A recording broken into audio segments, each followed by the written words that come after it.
What exactly were the things you were hearing from people you work with as far as concerns they may be having? I think the question is always, is this different? I mean, that's always what people want to know. It's not the first time the market's gone down.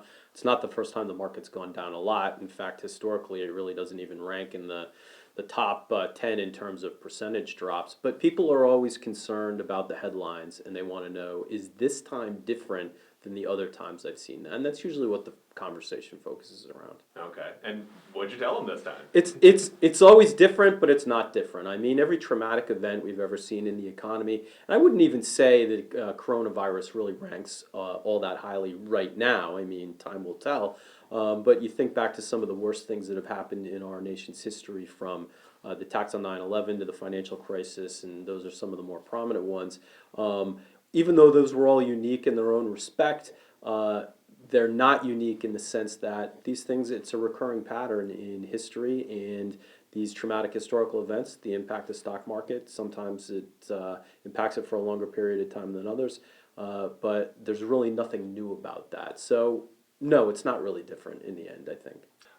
Is there even a difference for people who, I guess, are market traders day to day versus people who just put a little bit of their paycheck into the 401k, Sure. as far as how the people are affected by this sort of thing? And I think you hit the nail on the head. There's a big difference between a long-term investor, somebody that's putting away money for their retirement, or even somebody that's in retirement and is still depending on investments. That's really one category of person. And then there's another category of people that are active market traders. And if you're an active market trader, this is definitely an event you're paying a lot of attention to, because it's making a dramatic move in the market, and traders have to be very concerned with that. But hopefully the minority of your viewing audience are active market traders, because with the exception of a few very talented individuals, that's probably a loser's game no matter what the market's doing. So for those investors out there that are long-term buy and hold investors,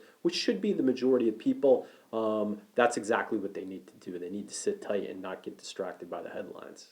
Okay. One thing that's sort of been back and forth in the headlines recently, probably for a few months now, maybe even a year or two. Hard to say. It all feels like it's all been in the past. Just yesterday, yeah.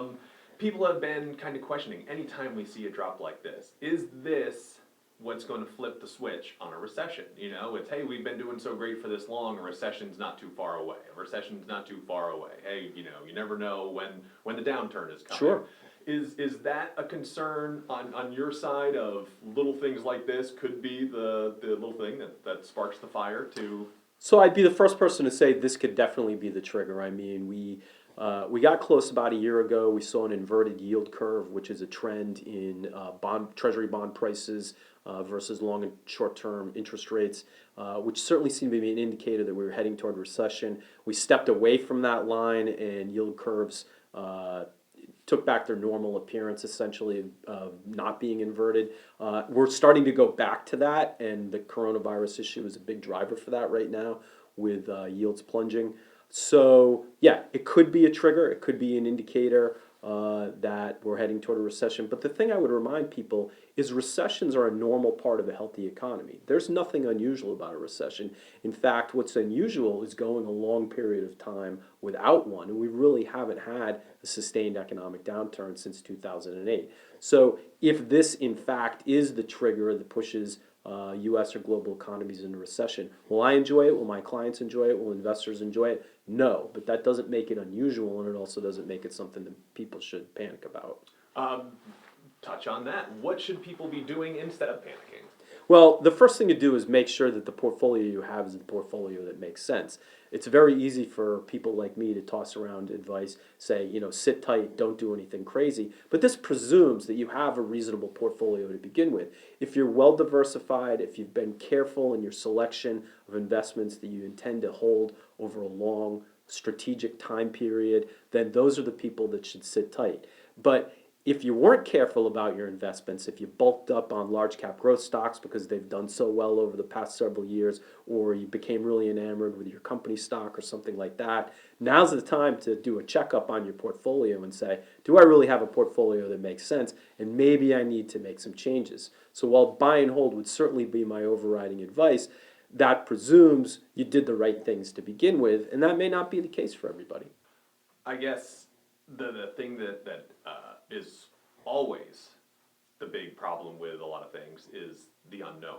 So is that maybe what's causing this issue with the coronavirus, where first it was like, well, there's a lot of stuff going on in Asia, and now we're hearing that it's kind of making its way into Europe, Sure. and more cases keep popping up here in the States. Is the uncertainty the most discouraging part of all this, or as you said, is it just kind of let's wait and see? I'd use the word scary, I think. I mean, that's what frightens people is nobody's sure where anything is going, right? It's very easy to look at charts and graphs and news articles going back in time and say, oh, that all seemed so obvious, and you become very comfortable with the history because you can look backwards in the rearview mirror. But going forward, none of us knows what to expect. We don't have it's a cliche, but we don't have a crystal ball.